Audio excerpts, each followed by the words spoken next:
Actually, there are a couple of small places that no one really knows about, like down in alley. Good. I don't really want to know about them right now. Thank you. I'll be right back.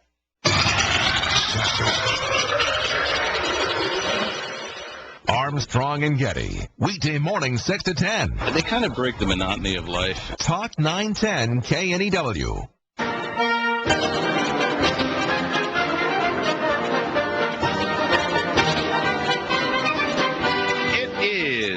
The one and only, unique Savage Nation. The only talk show host in America not on vacation yet. But tomorrow is another day, flying off into the infinity of the stratosphere, like everyone else, a lemming on the run, a lemming on the move. Air France crash findings released. Nothing. They know nothing. Nothing. They found nothing. They found a black box, the pink box, the yellow box, nothing. No from nothing. It was reported by the French military, French Secret Service, that 2 radical Muslims were on the plane. That came out for about 3 minutes, and then it was swept under the rug by this swine in the media who didn't want you to put 2 and 2 together. Instead, you're supposed to believe it was a storm, even though we know that every plane goes through storms and doesn't. Basically, you don't crash. Then they said lightning.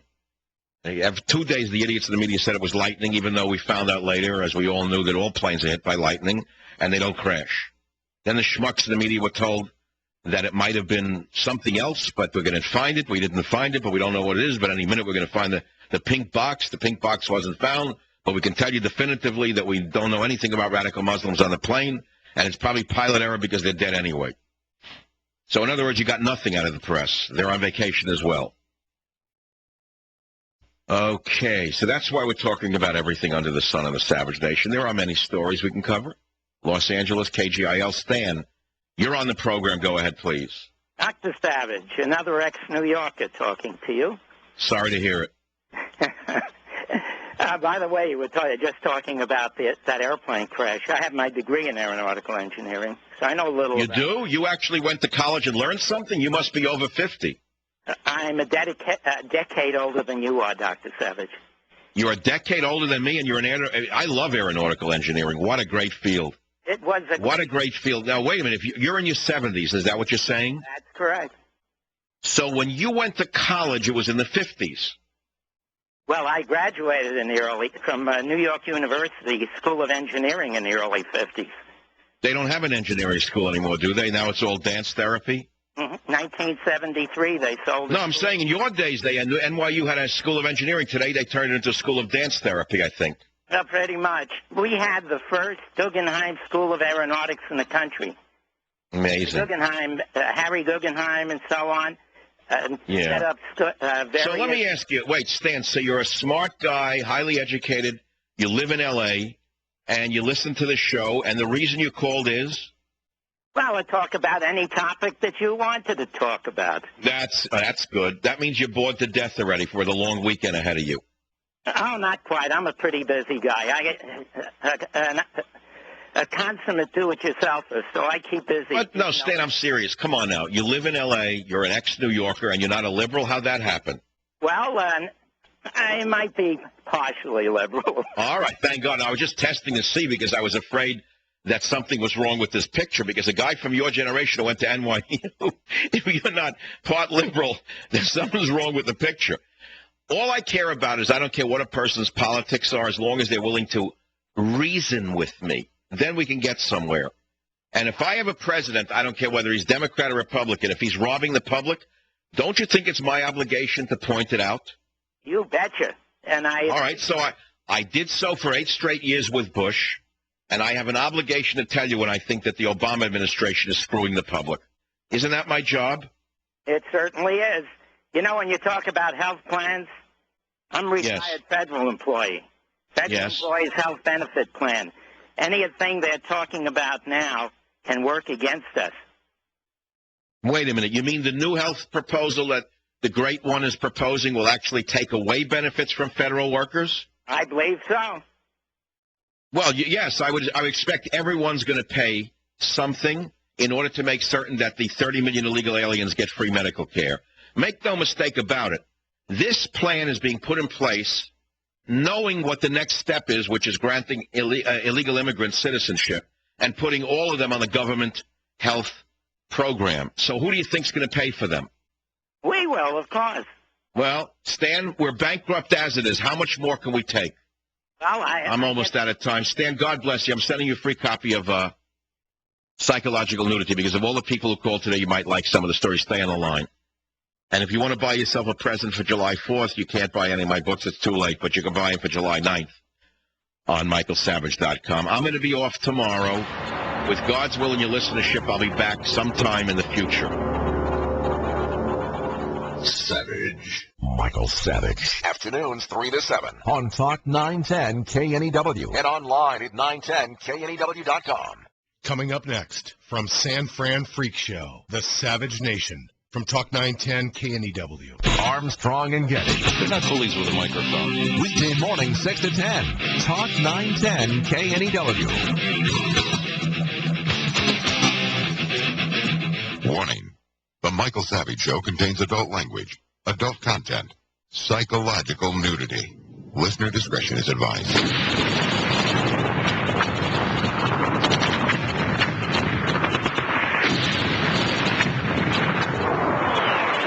And now, America's most exciting radio talk show, The Savage Nation.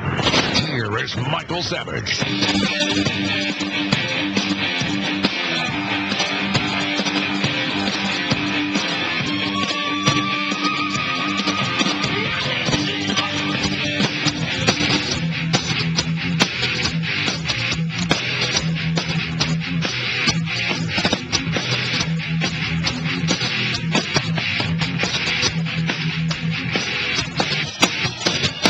I was watching there's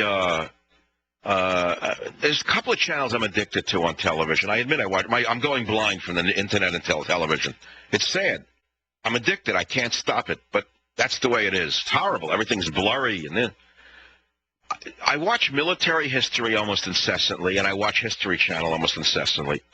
And last night on HDTV, I was bored. I watched a thing on the occult in the Third Reich under Hitler. That, you know, it's alleged that Hitler was a Christian.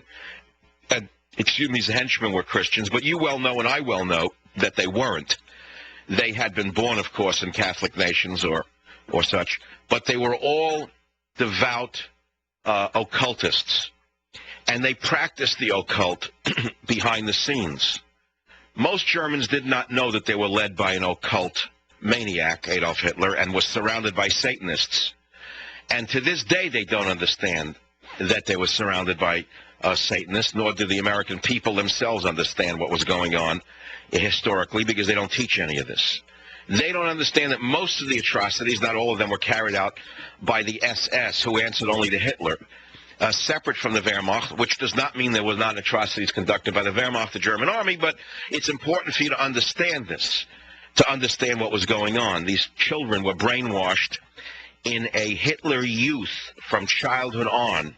Think about it. If a boy was born in 1920, he then fought in 1938, 1939, 1940. The state had him for virtually his entire developmental life. They brainwashed the child, first in the Hitler Youth, then in another program for the teenagers, then finally into the military itself.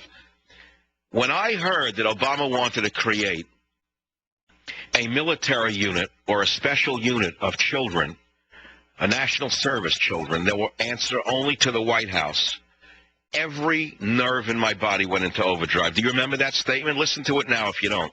This was during the campaign. The guys, see if you can find that. It's very important for you to hear this. I can just say when you have it, whatever. I know I picked it out of the air. I don't expect you to have him.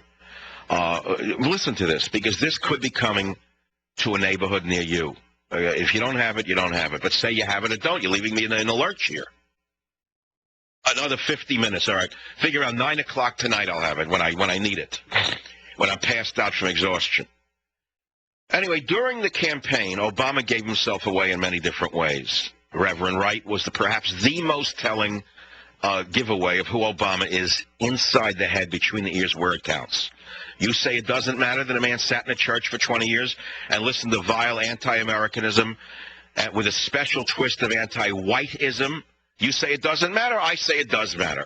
I say he could have left at any time, and he didn't. And I warned you what was coming. And he also gave this speech. I want you to hear it again. Go ahead. We cannot continue to rely only on our military in order to achieve the national security objectives that we've set. We've got to have a civilian national security force that's just as powerful, just as strong, just as well-funded. A civilian national security force that's just as strong, just as well-funded as the U.S. military. That sounds like a little gentleman from Austria who wanted his own civilian security force, and he created it. It was called the Brown Shirts. And he funded it. And they fought for him, and they protected him. And they protected him not only from the political opponents, but from the military itself. And so, ladies and gentlemen, as I say, since this is the new way, since this is the New World Order, since there's no stopping the tidal wave of lies, deceit,